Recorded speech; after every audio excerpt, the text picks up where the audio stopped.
You're listening to Civic Media. You can tune into any of our live shows on any radio station across the state with the Civic Media app. Find us in your phone's app store and listen anytime, anywhere. This is your WXCO Daily News Roundup for Bull Falls Radio, 98.9 FM and 1230 AM in Wausau.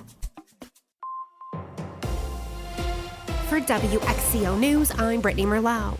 Prices on items that you may buy from other countries are expected to jump today. Tariffs are going into effect. Here's inclusive growth economist Emily Wee. You take something like, say a car seat for your kid that costs $50 now, that's going to cost $100. You take something like an item of clothing and you've doubled the price for that. So it's going to be a lot of things. The low estimate impact on your budget is more than $3,800 a year in additional spending. And it's official. Spending in the Wisconsin Supreme Court race a week ago hit $100 million. That's money from both the campaigns themselves and outside groups. Brad Schimmel's campaign and the groups that support him spent $54 million, while Susan Crawford's team and supporters spent $46 million. It's the most expensive judicial race in American history. And Wisconsin Supreme Court Justice Rebecca Bradley announced her intent to seek another 10-year term in the 2026 election. This comes after Judge Susan Crawford's victory in the April 1st election, solidifying a liberal majority on the state's highest court for the next couple of years. If Justice Bradley falls short in her re-election bid next year, liberal justices would have a 5-2 majority on the court. In an interview with WisPolitics, Bradley said she's concerned about what an extremely radical court is going to do over the next 3 years. And Wisconsin Congressman Tom Tiffany says he plans to reintroduce his bill to make the Apostle Islands a national park soon. Now, the bill was originally proposed last summer, but it was never seriously considered amid pushback from the Bayfield community. The original bill also featured very little detail on important issues like road improvement projects, housing needs, or the potential effects that increased tourism could have on the area. If it's eventually signed into law, the Apostle Islands would become the first national park in the state of Wisconsin. And wild turkeys are flocking to a northeast Wisconsin city, and it's causing trouble. Lisa Hale has more. Don't feed the turkeys. That's the message from the Appleton Police Department. Over the past couple of years, wild turkeys have caused traffic congestion and other problems in the city. Aggressive birds have even attacked vehicles. Police say the feathered fiends are congregating because people are feeding them. And while police haven't started issuing citations for feeding the gobbling gobblers, that could be next. And when the sirens go off or an emergency alert pops up on your phone, telling you to take shelter from a tornado warning, do you know where to go? Seek out the lowest level, like a basement or ground floor. Then pick a spot that's got plenty of walls between you and the outside. This may be a closet, a bathroom, or under the stairs. And most tornadoes tend to be weak and rip through the upper levels and tear down exterior walls as the roof blows off. Flying debris then becomes missiles, so you'll want to get under something or cover yourself with a couch cushion. Get low and cover your head. And if you're driving, pull over and go inside the nearest building for shelter. Don't stay in your car or go under an overpass, because you're actually safer getting into a ditch or a ravine. It's Severe Weather Awareness Week this week. Make sure you have a plan and practice it. What's wrong with how things are done in Madison? Lisa Hale tells us more. Highly partisan Wisconsin politics are bad for the state, so said 2 Fox Valley legislators from opposite sides of the aisle, speaking at a legislative lunch on Monday.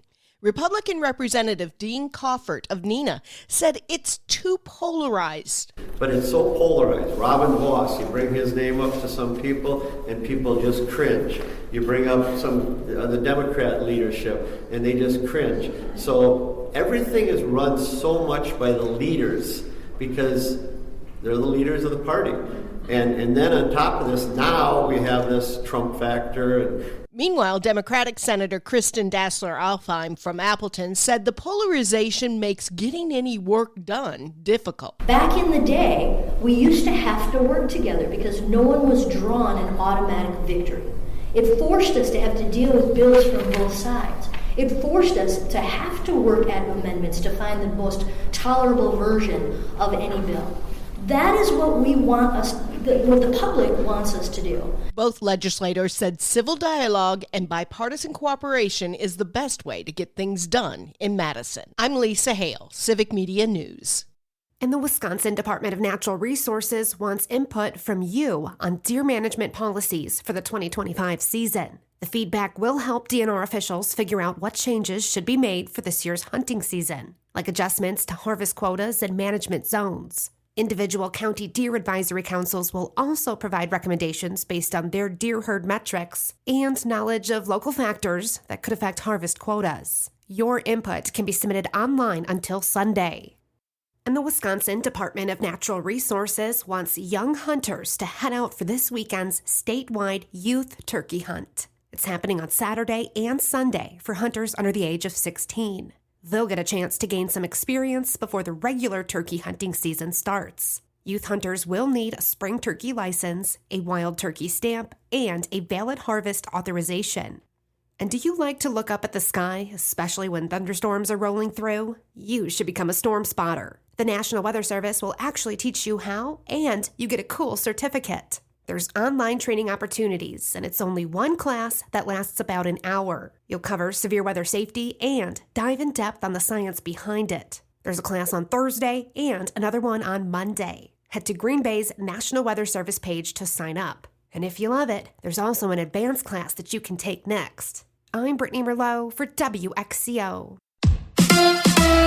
The Bucks win again. Hi, I'm Mike Clemens with sports. The Bucks beat the Timberwolves 110-103. Despite being down 24 points in the fourth quarter, the fans stayed and cheered the team to a win at Fiserv Forum. Doc Rivers. It was huge, They could have left. I mean, really, the way the game was going, and they hung in there with us, and then they could smell the blood in the water as well. This is why you love home games. Baseball, top of the seventh inning, Brewers up 4-1. Bryce Terang at the plate on FanDuel, Wisconsin. Fly ball, right center. Doyle is back. He is looking, and it's gone for Terang. Home run number 3, and that hitting streak stays alive. 11 games now for Bryce. The Brewers beat the Rockies 7-1. The 25-year-old Terang's home run sailing 444 feet, the longest of his career. Dude, I'm getting older. That's just how it is. I'm starting to get the man strength.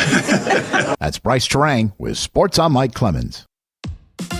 On your entertainment beat, I'm Pete Schwaba. Want to feel old? Eminem is a grandfather. The rapper's daughter, Haley Jade Scott, announced on Instagram that she gave birth to a son named Elliot. And to honor her famous father, the baby now shares a middle name with his grandfather. No, it's not Elliot Eminem, it's Elliot Marshall. Eminem's real name is Marshall Mathers. That might put a little pressure on the boy to come up with some sick beats. The Yellowstone series is about to give birth to a new spin-off. With the show's popular 1923 prequel starring Harrison Ford and Helen Mirren now concluded after its season 2 finale last week, the franchise is launching a new prequel. Plot lines for 1944 are being kept under wraps for the moment, but some sources say the show will explore how World War II affects the Duttons. Star of 1923 Brandon Sklenar takes over Dutton Ranch at the end of 1923 and says he is open to appearing in 1944. Russell Brand is already in trouble for sexual assault charges, but things are about to get worse. Warner Brothers Studios has agreed to turn over footage and outtakes from the set of Arthur in 2011. The studio has made it clear where they stand after being sued along with Brand in 2023 by an extra from the film who said the actor exposed himself to multiple people and assaulted her.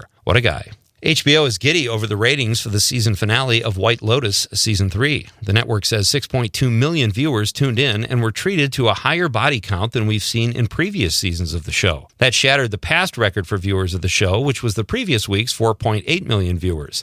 I think it's time for me to check out Season 3. What better game than Monopoly to create a bidding war? There was a competition by studios over a competition series based on the board game, and Netflix is the winner. Variety reports the show is being described as a large-scale social experiment contest that will force contestants to form alliances and betray their competitors. They must walk the line between capitalism and chaos in a cutthroat race to own it all. I think I hate it already. Monopoly debuted in 1935, courtesy of Parker Brothers, and has since sold about 275 million copies worldwide. First, it was people dancing and singing while watching Wicked in theaters that annoyed theatergoers. Now, it's teenage boys who are clapping and cheering during the record-breaking Minecraft movie. In some ways, this is worse than Wicked, because parents who take their kids have to witness this after probably not wanting to set foot in a theater to see Minecraft in the first place. For more showbiz fun, tune in to Nightlight with me, Pete Schwaba, weeknights from 6 to 8 p.m. on the Civic Media Radio Network.